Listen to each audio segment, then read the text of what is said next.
Olá pessoal, bem-vindos à nossa segunda aula da disciplina Gestão da Qualidade do Ar. Como vocês já sabem, para que possamos ter um bom aproveitamento das aulas, peço que utilizem papel e caneta para anotar as dúvidas que possam surgir e depois vocês podem postá-las lá nos fóruns de discussão. Lembrando que cada fórum é referente a uma unidade, então preste atenção para postar a sua dúvida no fórum correto. Nesta aula, vamos estudar sobre as medidas de controle da poluição do ar, os padrões de qualidade do ar e as legislações que são aplicadas para manter uma boa qualidade do ar. Muito bem, pessoal. Com o crescimento econômico dos países, a emissão de gases geradas pelo homem vem se intensificando gradativamente, levando ao aumento de sua concentração na atmosfera. Alguns desses gases e partículas têm efeitos comprovados na saúde humana e no meio ambiente, e por isso são considerados como poluentes atmosféricos. A degradação da qualidade do ar representa um importante fator de ameaça à saúde humana, especialmente nos centros urbanos, tendo sido associada ao agravamento de doenças respiratórias, cardiovasculares e neurológicas, especialmente em crianças e idosos. Estudos também indicam a correlação entre a exposição a algum poluente e a ocorrência de diferentes tipos de câncer. Portanto, a prevenção dos efeitos da poluição atmosférica passa pela identificação dos níveis seguros de proteção das condições de saúde da população, expressos em termos de valores e sua concentração no ar. Estes níveis constituem-se na referência básica para o estabelecimento de padrões de qualidade do ar, PQA.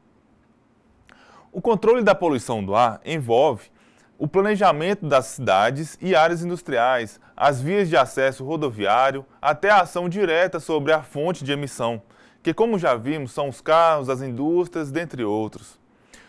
Vamos ver aqui algumas medidas que são mais utilizadas para controlar esse tipo de poluição.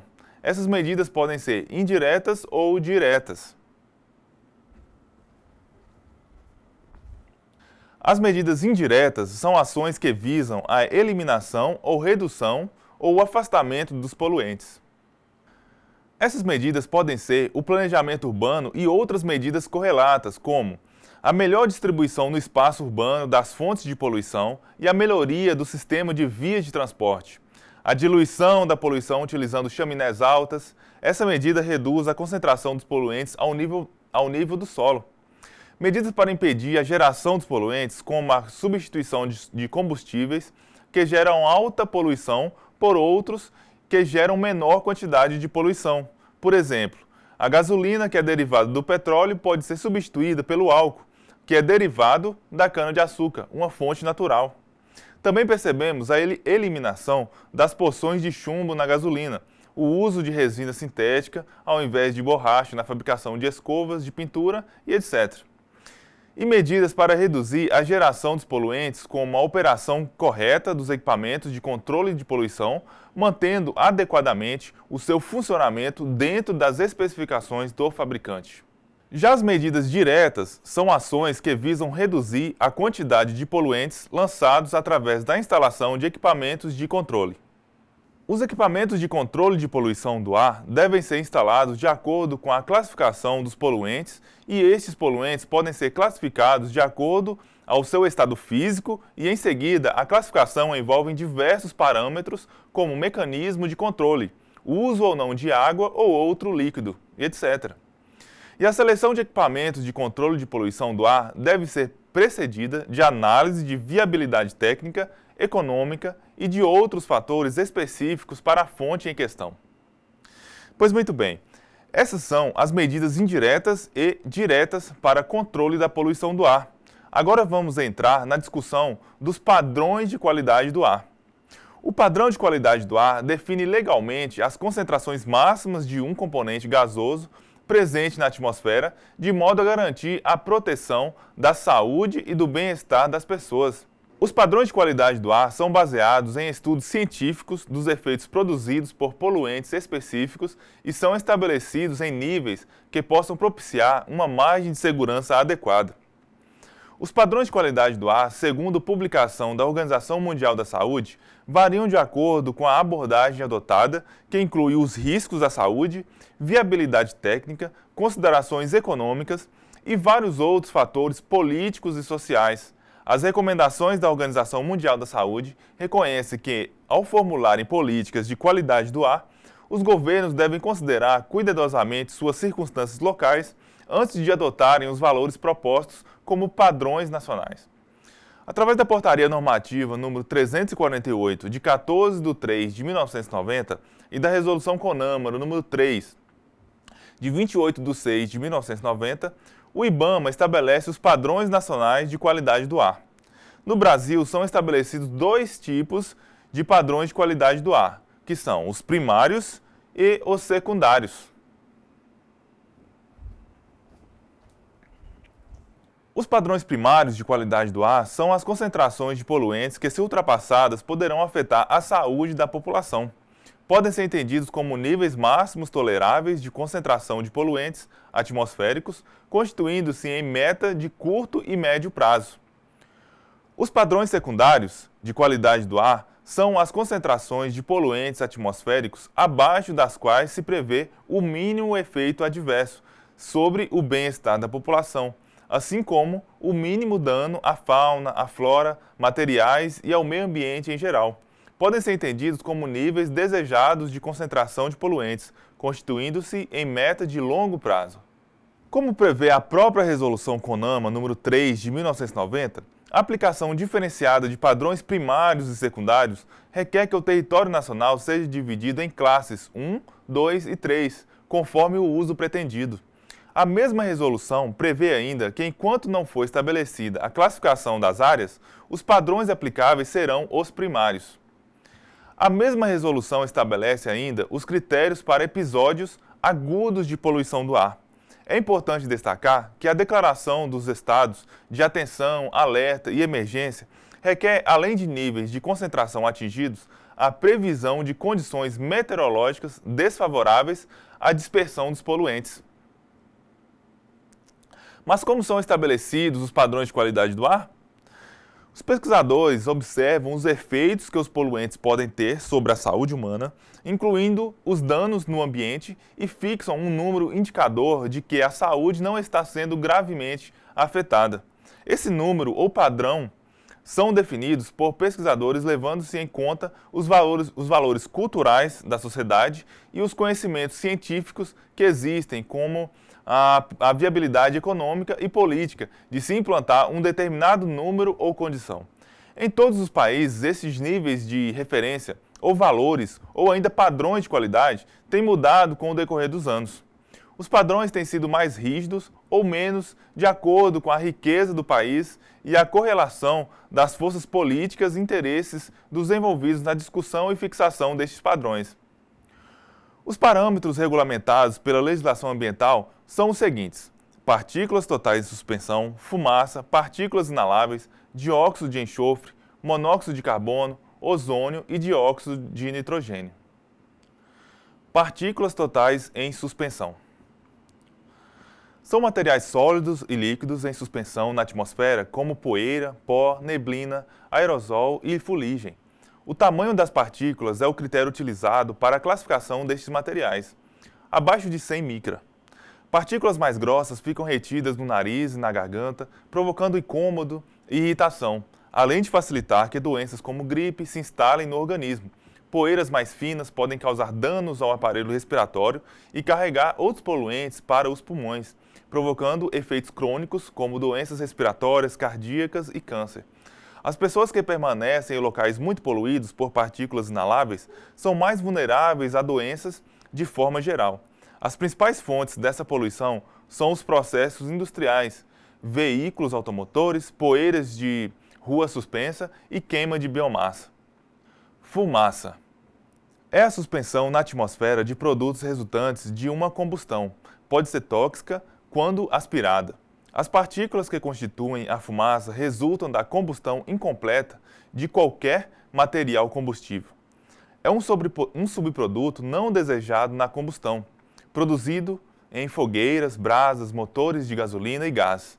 A inalação do fumo é a causa principal de asfixia e morte nas vítimas dos incêndios. A fumaça mata por intoxicação devido aos seus componentes tóxicos, como o monóxido de carbono e as pequenas partículas sólidas que bloqueiam os alvéolos pulmonares e asfixiam quem os inale. Pode conter várias partículas cancerígenas e provocar câncer após um longo tempo. Por isso, é recomendado não usar estufas ou caldeiras dentro das residências, pois podem permitir o escape destes gases nocivos. Dióxido de enxofre. É um gás denso, incolor, não inflamável e altamente tóxico. A sua inalação pode ser fortemente irritante.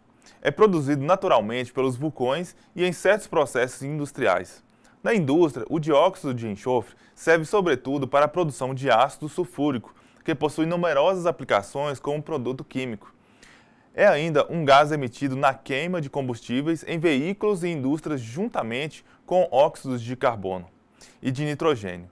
É juntamente com o dióxido de nitrogênio um dos principais causadores da chuva ácida, pois associado à água presente na atmosfera forma ácido sulfuroso.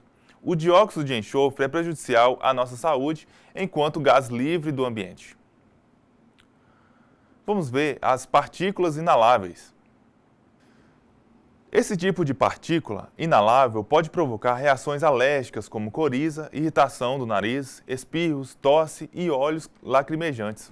Já os pós finos podem chegar ao interior dos pulmões e se alojar nos tecidos alveolares, causando inflamações, infecções ou ainda transportar particulados, toxinas e micro-organismos até a corrente sanguínea. Monóxido de carbono. É um gás levemente inflamável, incolor, inodoro e muito perigoso devido à sua grande toxicidade. É produzido pela queima em condições de pouco oxigênio, combustão incompleta, e alta temperatura de carvão ou outros materiais ricos em carbono, como derivados de petróleo. O monóxido de carbono é formado quando os combustíveis, que são os gases derivados do petróleo, combustíveis sólidos e solventes, não são queimados completamente. É produzido por fontes naturais e fontes produzidas pelo homem. É comum encontrar em grandes concentrações em incêndios, na fumaça liberada pelo automóvel e na indústria siderúrgica. Dentro de casa, as principais fontes são os fornos, os fogões, a lenha e as ligações de gás mal efetuadas. Vamos ver agora o ozônio. É uma molécula composta por 3 átomos de oxigênio. Forma-se quando as moléculas de oxigênio se rompem devido à radiação ultravioleta que vem do Sol.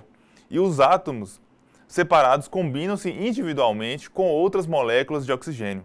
A camada de ozônio é encontrada na estratosfera, região da atmosfera.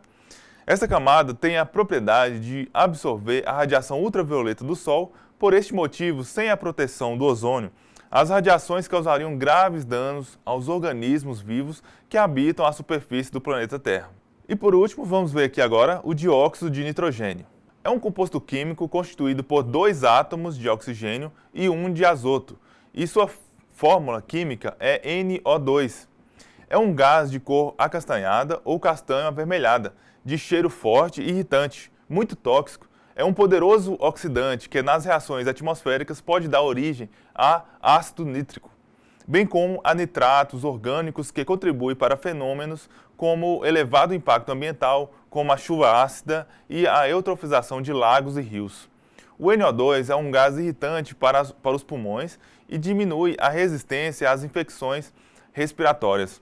Os efeitos às exposições de curto prazo ainda não são bem conhecidas, mas a exposição continuada ou frequente a níveis relativamente elevados pode provocar tendência para problemas respiratórios em crianças e grupos de risco, como os asmáticos. Ele pode ser formado nas reações de combustão dos motores, a explosão, da queima de querosene, a partir da reação de ácido nítrico em excesso com alguns metais, como a prata, ou a partir da reação de óxido nítrico, NO, com oxigênio, que é o O2. Pessoal, a Constituição Brasileira de 1988 estabelece o direito da população de viver em um ambiente ecologicamente equilibrado e é caracterizado como crime toda a ação lesiva ao meio ambiente. Também determina a exigência de que todas as unidades da Federação tenham reserva biológica ou parque nacional e todas as indústrias potencialmente poluidoras apresentem estudos sobre os danos que podem causar ao meio ambiente. Vamos analisar algumas resoluções do CONAMA que trata do controle das emissões de poluentes no ar.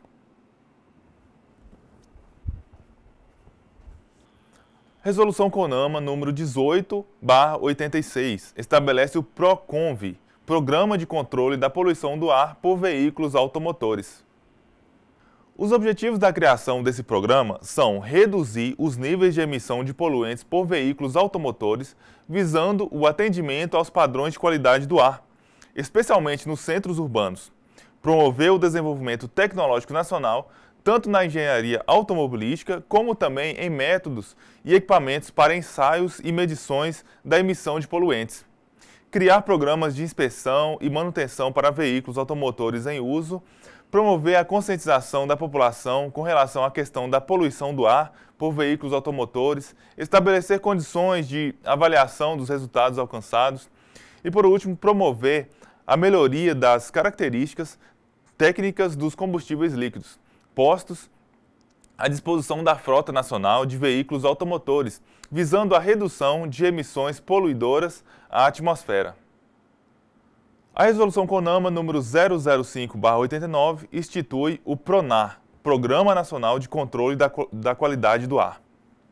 É um dos instrumentos básicos da gestão ambiental para a proteção da saúde e bem-estar das populações e melhoria da qualidade de vida. Tem o objetivo de permitir o desenvolvimento econômico e social do país de forma ambientalmente segura, pela limitação dos níveis de emissão de poluentes por fontes de poluição atmosférica. Essa resolução visa assegurar uma melhoria na qualidade do ar, um atendimento aos padrões estabelecidos e o não comprometimento da qualidade do ar em áreas consideradas não degradadas. A estratégia básica do PRONAR é limitar a nível nacional as emissões por tipologia de fontes e poluentes prioritárias, reservando o uso dos padrões de qualidade do ar como ação complementar de controle. A Resolução CONAMA número 008/90 estabelece o limite máximo de emissão de poluentes do ar em fontes fixas de poluição. Esta resolução trata dos níveis nacionais e estaduais das emissões de poluição do ar em processos de combustão em fontes novas e fixas. Ficam definidos os limites máximos de emissão das partículas totais e dióxido de enxofre, o SO2.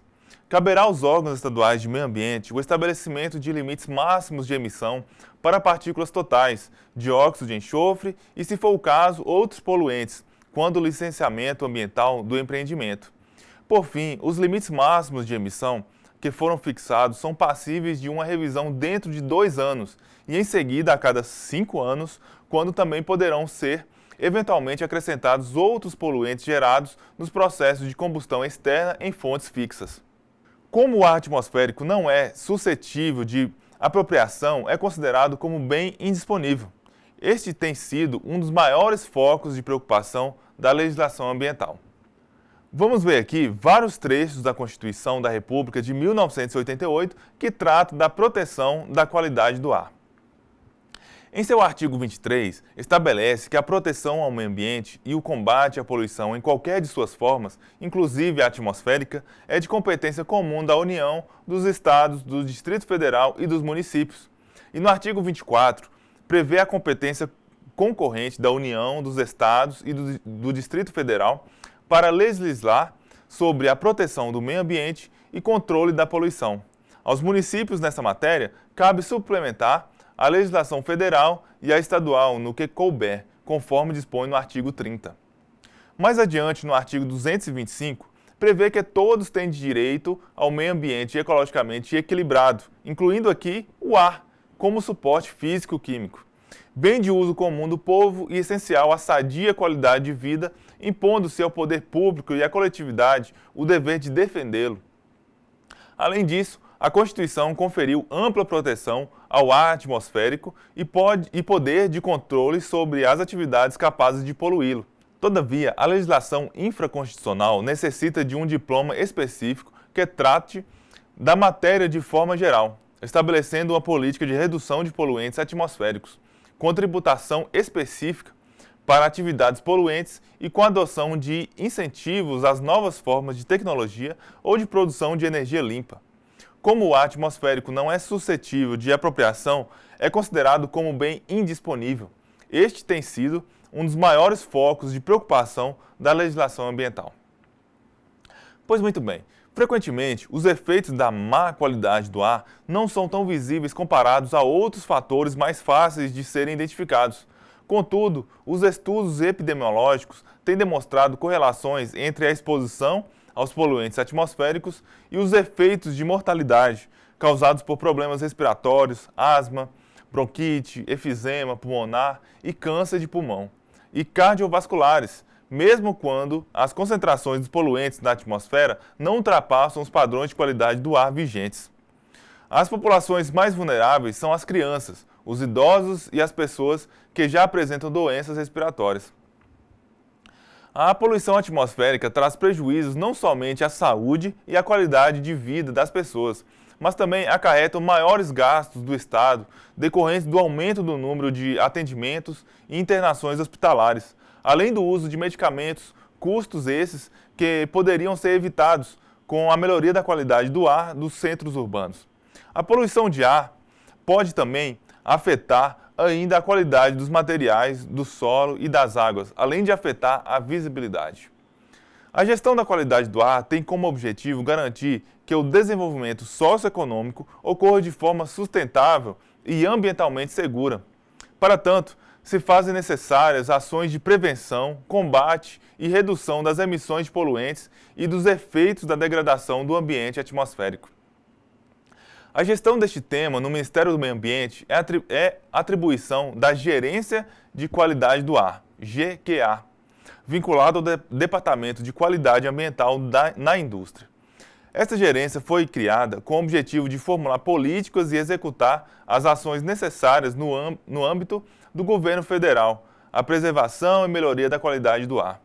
A Gerência de Qualidade do Ar tem como atribuições formular políticas de apoio e fortalecimento institucional aos demais órgãos do Sistema Nacional de Meio Ambiente, responsáveis pela execução das ações locais de gestão da qualidade do ar, que envolve o licenciamento ambiental, o monitoramento da qualidade do ar, a elaboração de inventários de emissões locais, a definição de áreas prioritárias para o controle de emissões, o setor de transportes, o combate a queimadas, entre outros.